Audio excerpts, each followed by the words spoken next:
Here we are live on Panther TV, live at Finley. Got the offense with me from 4 days removed from the championship game against San Diego Thunder. Just talking to the offense today exclusively about what it felt like to put up 52 points against the San Diego Thunder, the team that some felt like no one could beat. But the Philadelphia Panthers went west, took care of business. All right, guys, let's talk about the 52 points. Let's talk about how it felt to bring this championship home to Philadelphia. Well, I think to all of us, it was very important for us to bring the trophy back home. It meant a lot. It didn't just mean a lot to us. It meant a lot to our coaching staff. You know, it was already set out that we was making a statement because a lot of teams that's coming into our league next year said that we wouldn't make it back to Cali no more. So we pretty much took that personal, and we pretty much took it on our shoulder. There was a lot of pressure on us, you know. So we just played together as a family, and once we seen that we could dominate from up front, we pretty much knew we had the game, but we couldn't, you know, play down to where we knew. At the same time, we still had to, you know, play at a certain circumstance, you know, beyond. So we just had to pretty much play it out and dominate up front. Now tell me about the practice you guys had on Saturday before the game. I was calling it the eve before the storm. It was pretty intense out there. You couldn't practice on the main field, but you had to practice off to the side of the field. Talk to me about that practice and how intense it was and how that helped prepare you for Sunday. Actually, we just went hard. We knew what we had to do. We knew we had to get the job done. The coaches expected a lot out of us. So at practice, we just went over plays. You know, it didn't even matter that we didn't practice on the main field. We didn't care. We just wanted to get the job done because, most importantly, we knew that we had to win the championship. So that's all we was thinking about was that trophy coming home. And also just how all the adversity that we went through all season with, you know, different coaches leaving in and out, and, you know, with the players on and off, and, you know, things of that nature, and you know, people saying that, you know, oh, we're not good enough to play with the best of the best in the league, and we proved everybody wrong. Every game, we just came out and made a statement. We climbed that ladder that, you know, coach always told us that we had to get to, and that's what we did. So we just went hard. I want to get a coaching perspective. I'm going to bring in Coach Dre. And Coach Dre, I want to know, you know, coming to this game, the Panthers, people watch Panthers on film. They know the Panthers are noted for defense.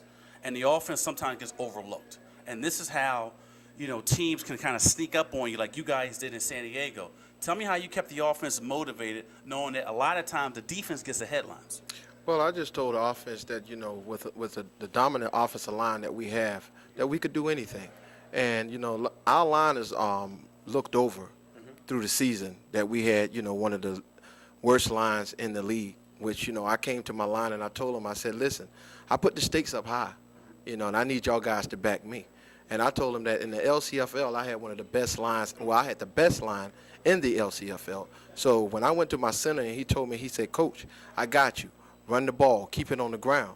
And that's what I did. You know, they was looking for us to come out and do some of the things they seen on tape, which, you know, at that time we had a different offensive coordinator. I was there in 06, and then they brought me back this year. And like I say, along with the line, they just kept me going, and I just kept myself going, and I just looked to the, you know, no end that we had to bring back what belonged to us. Okay.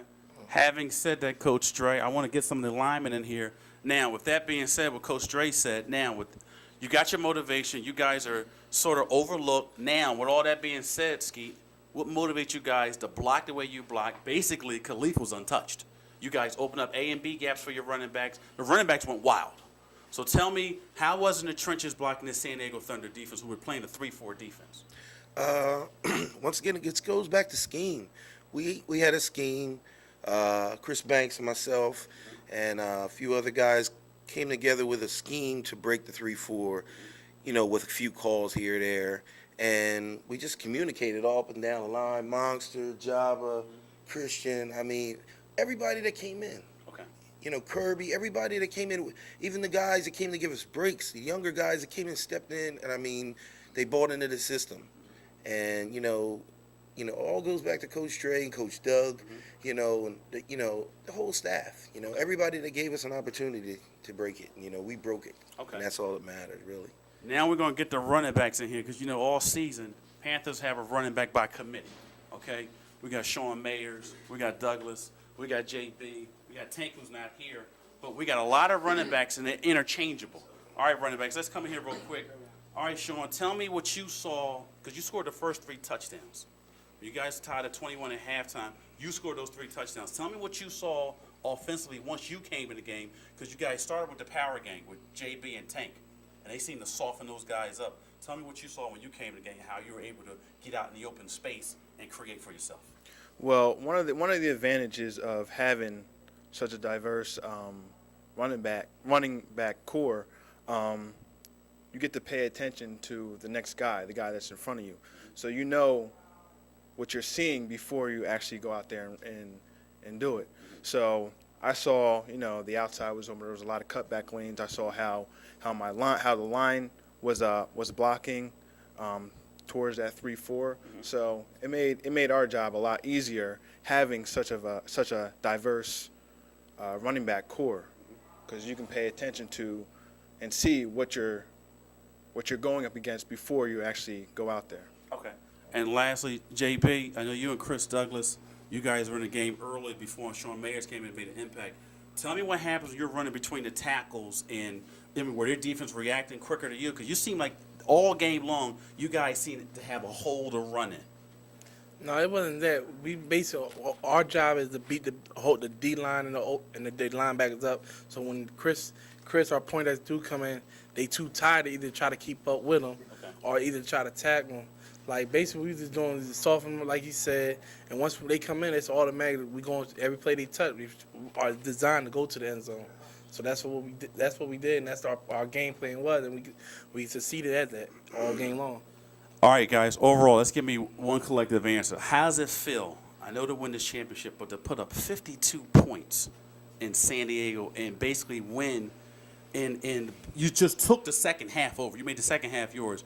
I mean, to win in dominating fashion offensively in this game. Somebody answer this for me. Strength and honor.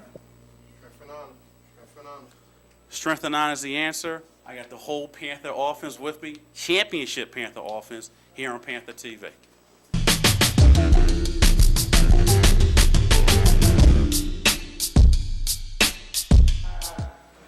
Here we are again, Panther TV. So at Finley, I got the Clanton brothers with me. Let's talk about this championship game, guys. First, let's talk about, the offense putting up 52 points. I want to talk about you guys shutting down the Thunder in the second half there. Like, you got to talk to the man. That's the man right there. That's the man of the hour right there. Shut the whole side down over there. The first interview, I told you what I was going to do, and that's exactly what happened. Talk about the interception in the second half that you almost ran back. They called a couple penalties on it. I think one was holding, and then another guy one of your teammates stepped out of bounds. I thought you were going, but you guys have been doing this all season long, ball hogging, and it looked like an Ed Reed type of interception. Talk to me about the interception. Take me through the play. I mean, the play was like, after we got the quarterback, like, patterns down, like, it was, like, easy, like, the reading. So I was waiting for the slant since the first half. So once the slant came, I jumped on it. It was a good play.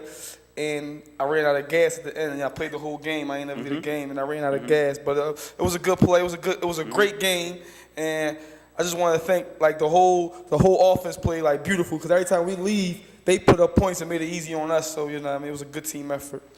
Dante, tell me about shutting down those receivers in the second half, because that was vital. Because in the first half, I noticed you guys were trying to get used to what they were doing. You knew the quarterback was throwing the spots. No, in the first half, I shut them down the first half.